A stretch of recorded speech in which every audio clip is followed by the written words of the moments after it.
Can you hear me now?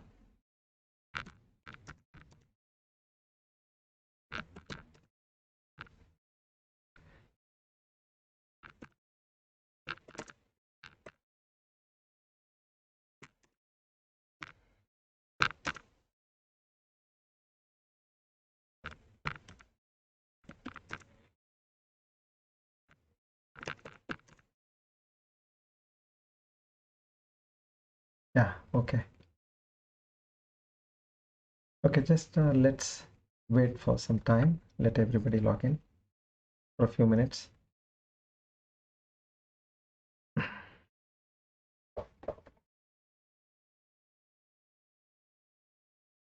Battery 70%.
Connected to Simila's Visardari.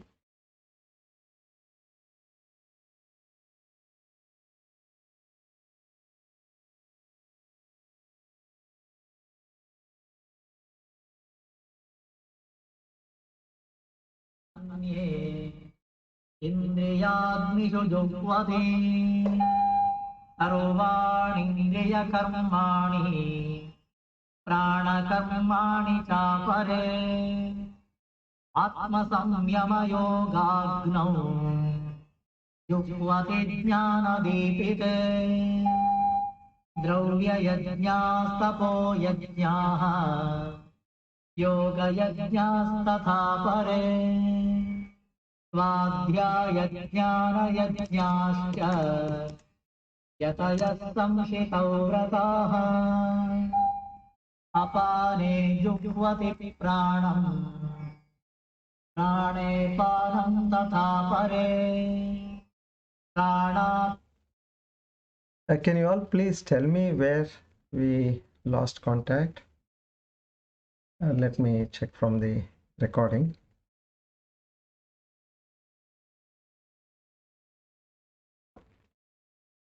Recording. संशितौ व्रताः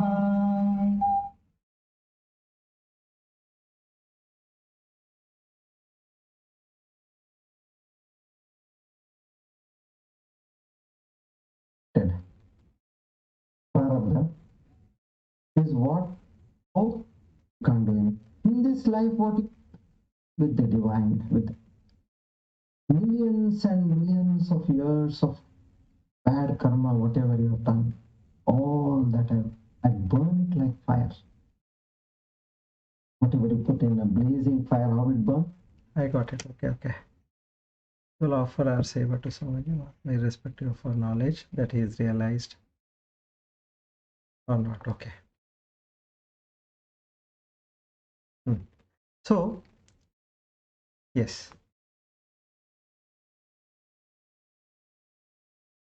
Now here,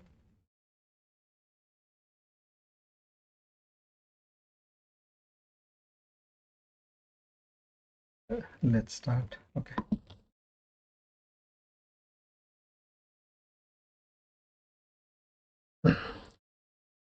So you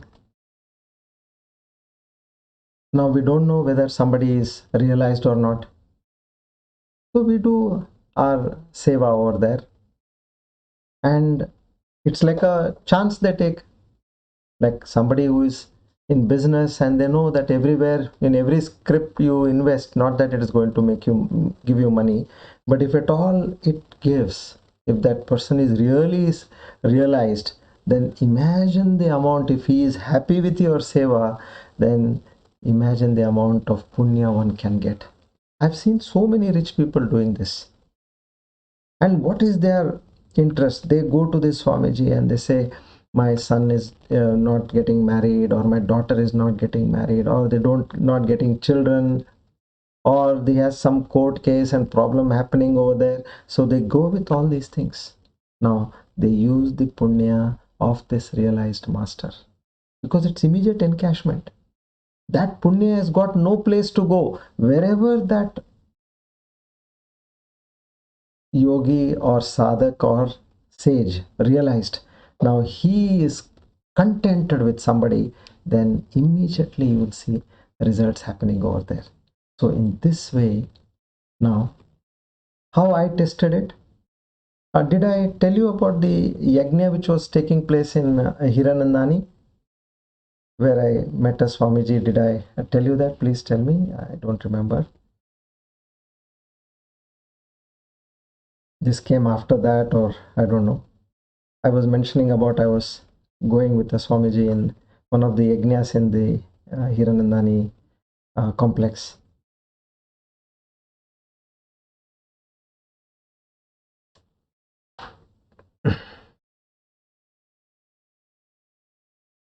Are you able to hear me?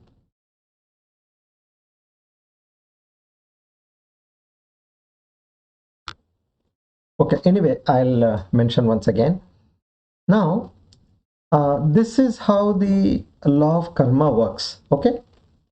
Where the punya of this spiritual seeker who has got an insight of this divine power, now it gets, this punya can go to his disciples or whoever does seva. Now there is another angle to it. What is the angle? If anybody hurts this person or they play around with this person, then whatever papa this person, this realized person is doing, he is committing in this during his life. Like say papa means what? Deliberately he will not be committing a sin, but there are so many ways where we do commit sin. Like when you inhale, you're inhaling so many organisms. Now all that is you're killing. When you're walking on the road, you're killing so many insects which are not seen by you, but that papa which he has accumulated, or maybe somebody irritates him and he misbehaves with them. So if at all some wrong action has been done, and the effect of that wrong action will go to the ones who trouble this realized master. That's the reason you must have seen, the people who are having this knowledge, they generally are very careful when they are dealing with a realized person. क्यों इसके साथ पंगा लेना है, we say, no? We don't know what he is. Better be at a distance. If at all you can do something good. But otherwise, don't mess up with them. So, now this is how we saw that this realized master can give you this subtle knowledge which you can understand. Otherwise, you cannot understand it by your sense organs, by your mind. It is beyond that. Now, I by my own self, I felt, let me put this to test for my understanding.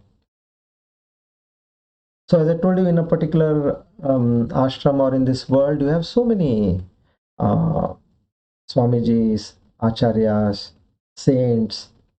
Now, there are some which is very visible. They are attracted by people who give them good donations, who have got influence, who can get things done, who do lot of Shramadhan to the ashram or the mission. Now, those Swamijis, they have the knowledge. We don't know whether they are realized or not realized. Okay, now you go and ask them something. You take knowledge from them. Same question you ask them. Okay, and I did that. It did not make any great meaning to me. Now, taking the same question, I went to another Swamiji or an Acharya where I felt that he's not worldly minded, meaning he is a true spiritual seeker. Now, this you will understand when I tell you the qualities of a guru. Now, after having learned the qualities of a guru, I wanted to approach the right person. That is what the shastras are telling us. Now, if you are not able to recognize a true guru, then you're unnecessarily wasting your time, isn't it? So, I come from a business background. So, everything is by due diligence what I do. So, when I went and posed the same question to that Swamiji, whatever he said, it made a great reckoning in my mind and heart. It made gave that sense of understanding. So this is what we can say is what we need to do is we need to approach a right guru. Now, what are the qualities of a right guru? We will understand that aspect now. Okay.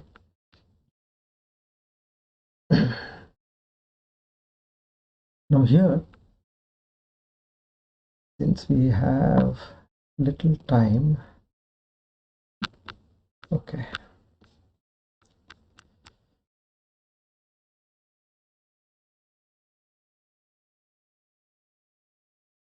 We'll try to, I do not want to rush on this, but okay, let me see. Maybe we may not be able to do the meditation part, but let me cover whatever important portion I could cover. Now,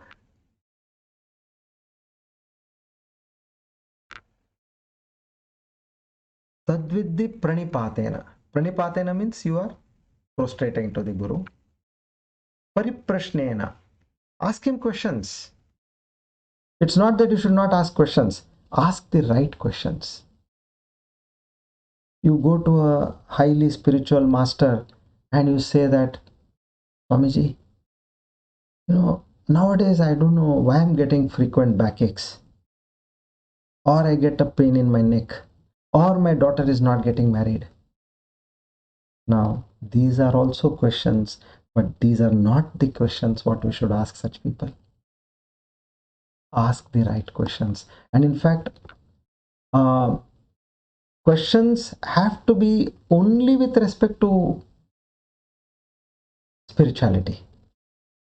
After having pranipatena, salutation, there, salutation to a guru in the true sense means follow what he teaches. Catch hold of what he has said to you, told you. Not holding your feet and that is a gesture. But in the mind, what has to be there is you have to imbibe all what is said. And by questioning, by inquiring, and third, by doing seva. I told you by seva, naturally it gives some kind of a joy. He is a human being again. He has got a mind, he has got a heart. So he or she, when you do that seva to that realized master, what happens is that happiness which touches that heart, even with or without the knowledge of that master, that blessings flow on to you. Now, why only a realized master? I already gave you an example. I will tell you a story of King Janaka, father of Sita Devi. Now, in a great king in the ancient times, as we all know, he was a seeker of spiritual knowledge. And he was known for conducting these kind of spiritual conferences in his Darbar hall. So many spiritual seekers from all across the globe. Of course, during those days, it was mostly India. Beyond that, there was no great scholar. So people along the length and breadth of Bharat, they used to visit Janaka's palace to attend these philosophical concerts. Now, once there was a massive conference in his Darbar hall, and Janaka was trying to pose questions, and many scholars were giving answers, but he was puzzled by their lack of understanding. And now he said, I don't know, I'm getting more and more confused. So then finally, he approached a great sage of those days by name Yagnavalkya. Now, when Janaka asked Yagnavalkya to clarify the nature of supreme truth, the sage replied with a series of questions that challenged Janaka's knowledge, his beliefs, and his current mindset. But as I told you, it is a dialogue now. You ask a question, then the guru will again explain, and he will give you a question, then you have to churn it. That's how it happens. So after a series of intense conversations and debates, Yagnavalkya revealed to Janaka the true sense of that supreme reality. And he taught him in great spiritual truths, all the great spiritual truths. And you see, Janaka was overjoyed. He could see that bliss in him. And he felt, now I have finally gained that knowledge that I have been yearning and seeking for so long. So this story illustrates the importance of the right guru. Apart from the Gnana Yajna, but what is essential is to gain a true understanding of that supreme truth, one needs to approach the right guru. So all others, they had knowledge, they had read voraciously, maybe. But what was lacking in them is the proper understanding. That enlightenment was lacking in them, which Janaka saw in Yagnavalkya, Rishi Yagnavalkya, and Rishi Yagnavalkya was able to give him. So, Upadekshanti, they will teach you this knowledge, and you will get from them what? Jnanam Jnanina Tattvadarshinaha. So, at one point here, this knowledge we are seeking, where is it coming from? So every common knowledge comes from one source or the other. But this knowledge, spiritual knowledge, one cannot get it by your senses or your mind. Then how do I get it? Just keep going on, keep listening, keep churning in your mind. But at one point of time, there will be a flash in your mind. That euphoric moment will be there in your mind, where you will get to understand that, yes, I'm able to feel it. It is all about feeling. It's not about understanding and retaining in your mind. You have to listen and immediately transfer it to your heart.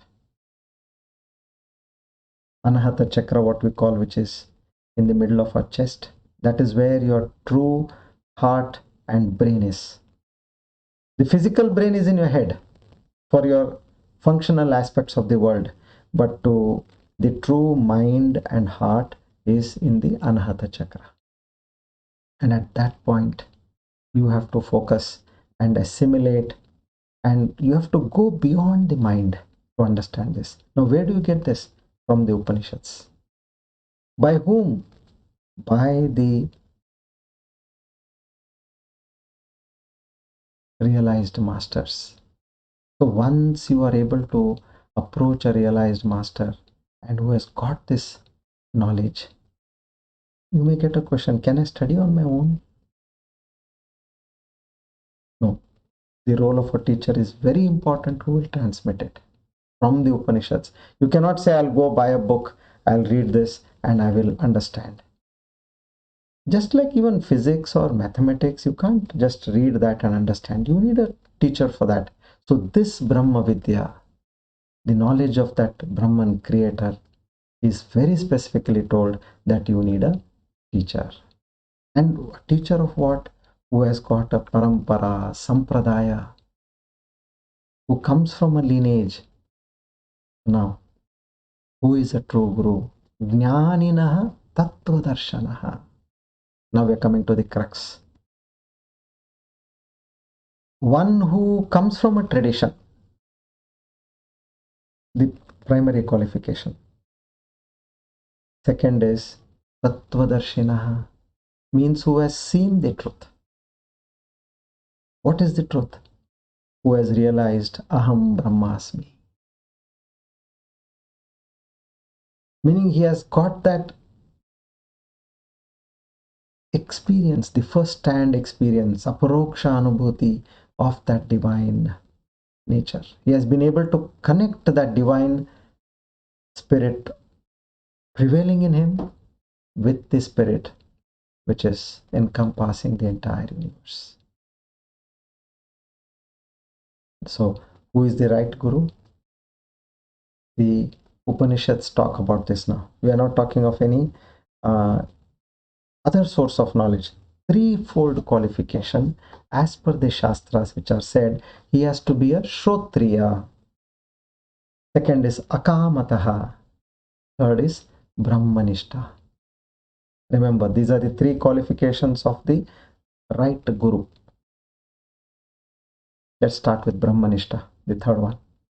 Brahmanishta is he has been able to establish himself in that knowledge of the supreme power. Who literally he has dedicated his life for the supreme power. Not that he is doing it for a part-time basis for the sake of earning some money. That is not his main primary goal in life is to understand that supreme reality. Now here you may get a feeling. So what you mean to say? I have to be a 24-hour yogi or a sadhak giving up everything? No, that's again a wrong understanding. I'll give you an example. See, because these are important questions which crossed my mind, and how I got convinced, I am trying to tell you. We have all heard of Nisargadatta Maharaj, who incidentally happened to be in Mumbai. He comes from the Lingayat Sampradaya. Okay. And what was his profession? He was making bidis, and he was staying in the slums of Mumbai, Dharavi slums. Now this Nisargadatta Maharaj, this also gives another example where if your mind and heart is pure, how one can attain self-realization in the speediest manner possible. Now somebody asked him after he was realized, how did you get realization so fast? He says, I went to a teacher, and the teacher said, Tattvamasi, you and the Parabrahma, the supreme reality, is one and the same. Meaning what is in you is in the supreme reality. There are different forms, but the essence is the same. So he told me that, number one. Number two, I believed him. What he told, I believed, which means he went with that bhava of what?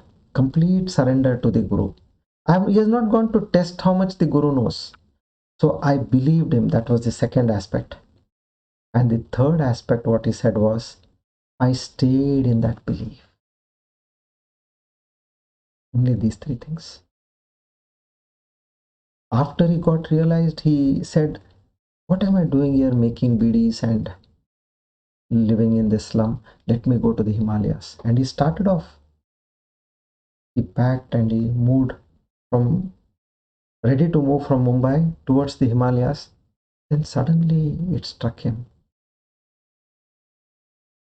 Whether I am in Himalayas or I am in this Dharavi, as far as my mind is connected to that Supreme Lord, what difference does it make? And he stayed on to be in Mumbai. So now if you can understand, an ordinary person who was rolling and selling bidis and who continued that profession even after realization, who was leading a householder's life.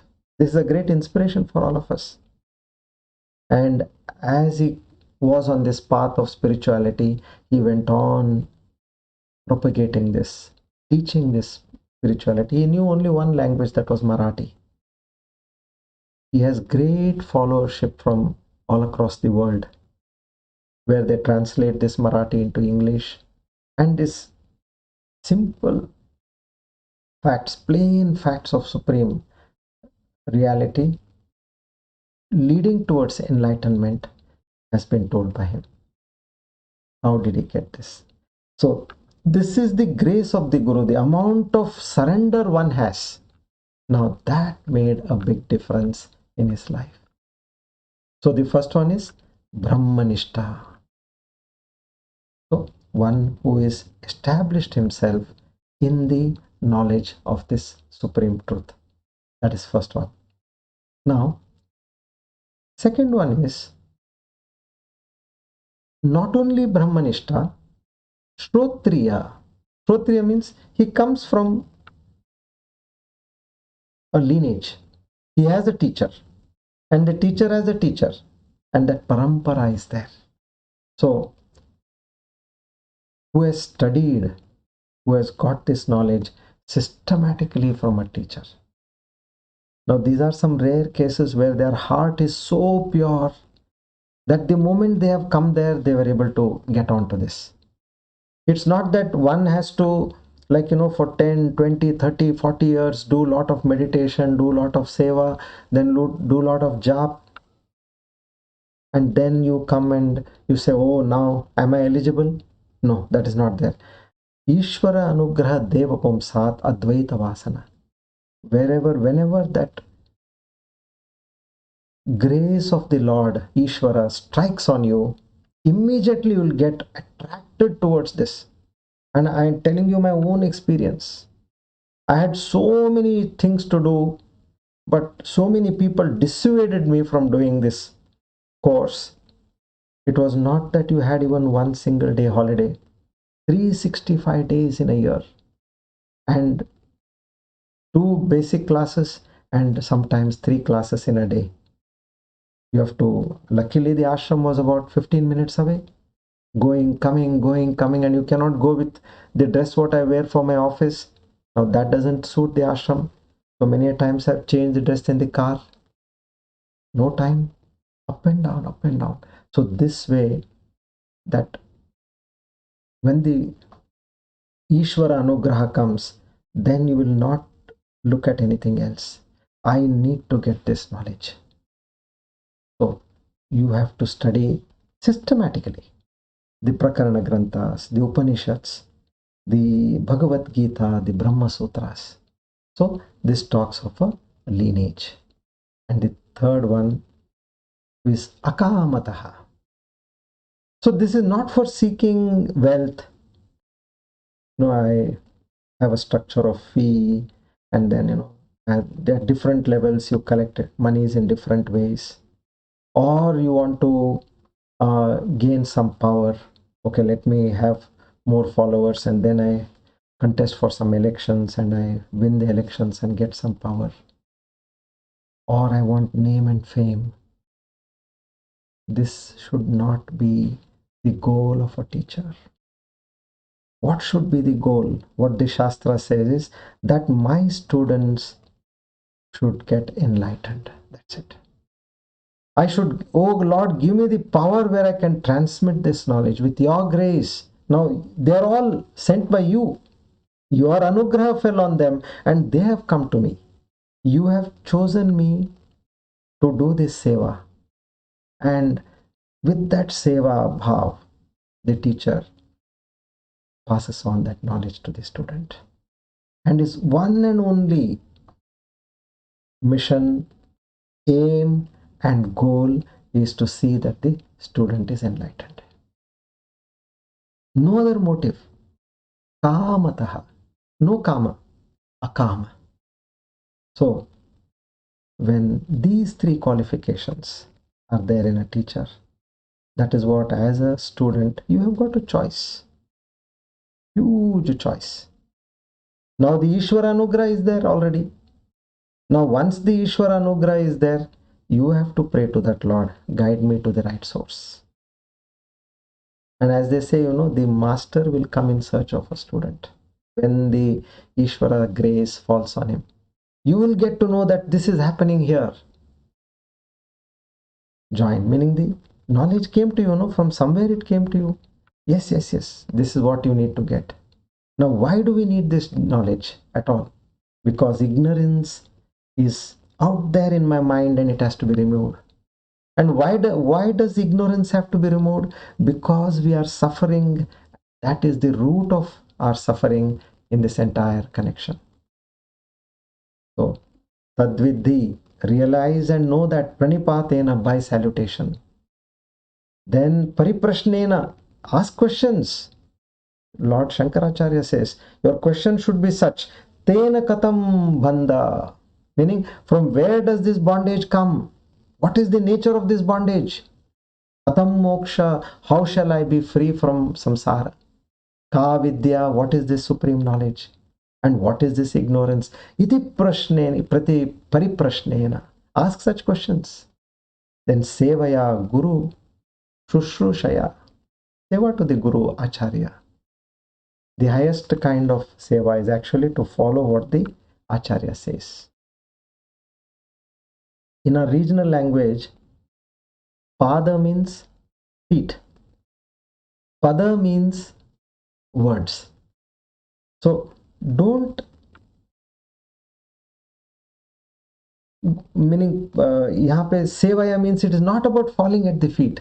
It is about falling, catching hold of his words, following his words, not his feet. So this way, a sadhak, he stays in an ashram or wherever, he can be at home, wherever he is. His main purpose is, I have got a source, and that source, enlightened source, has got this knowledge. I need to be connected and seek that knowledge. So this way, Tattvamasi, Aham Brahmasmi, these things should start continuously, they should start bombarding within you.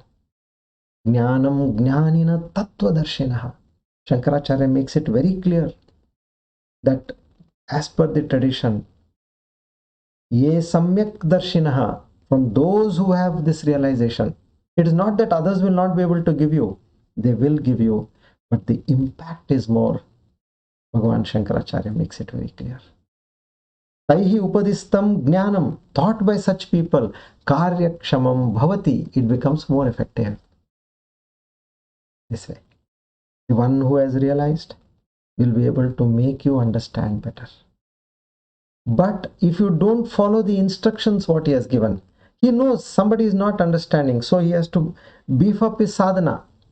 He has to work on his chitta shuddhi and chitta ekagrata. But now if that is if I may give you the best food, but if you don't have the capacity to digest, then what is the mistake of the guru? It is your mistake. So you have to improve your digestion power. Get that material to digest and then digest. So that guru, when he tells, and if you are able to do that, that's when the grace, as we understood how it works, it all creates miracles in your life. So in this way now, Lord Krishna, when Arjuna asks, where do I get this? He answers on these lines. Now let's see what he has to tell us next. We'll read the Dhanvantari mantra 3 times and we'll close the session. I think we'll do the Vishnu Sahasranama, 2 divine names. Maybe it'll take a few minutes. Let us do that as well.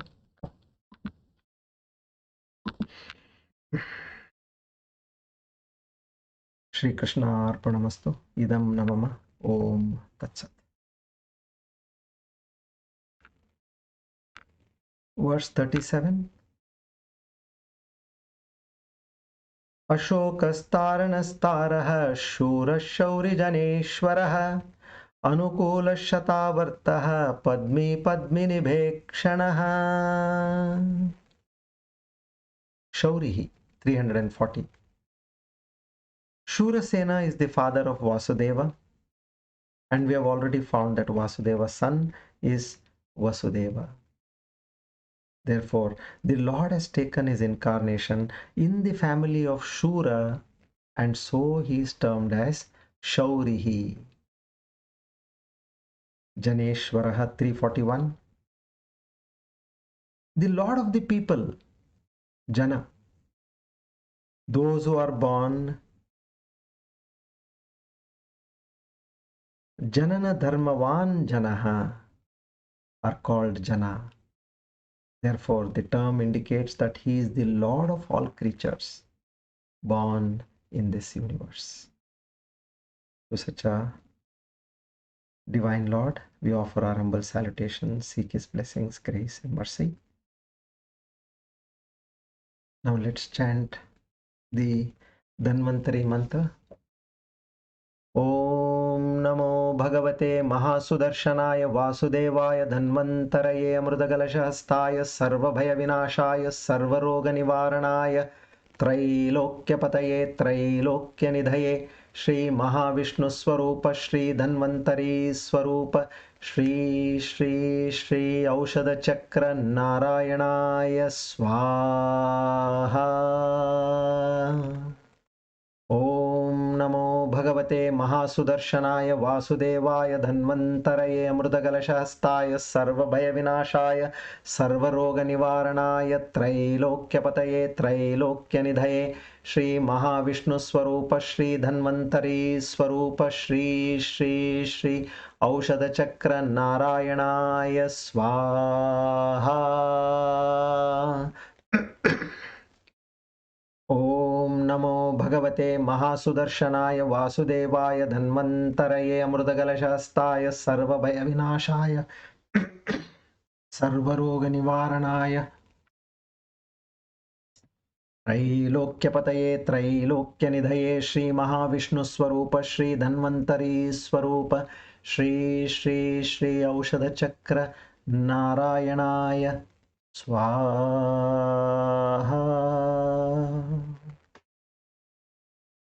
We offer our humble salutations to Lord Dhanvantari, seek his grace, blessings, mercy.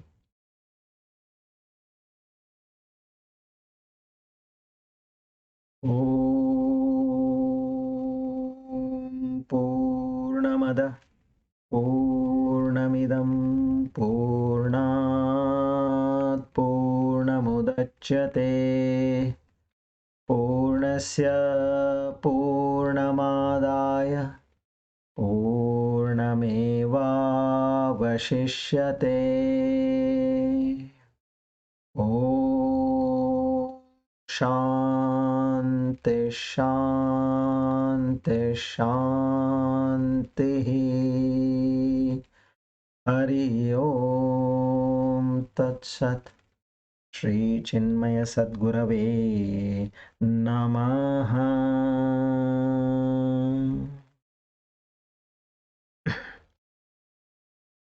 Together with obeisance, we offer today's Gita Gnana Yagna at the lotus feet of the Lord.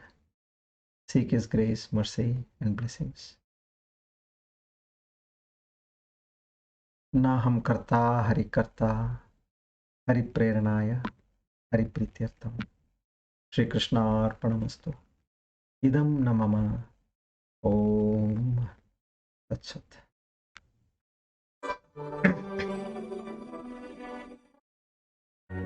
Bhagavan Shankaracharya.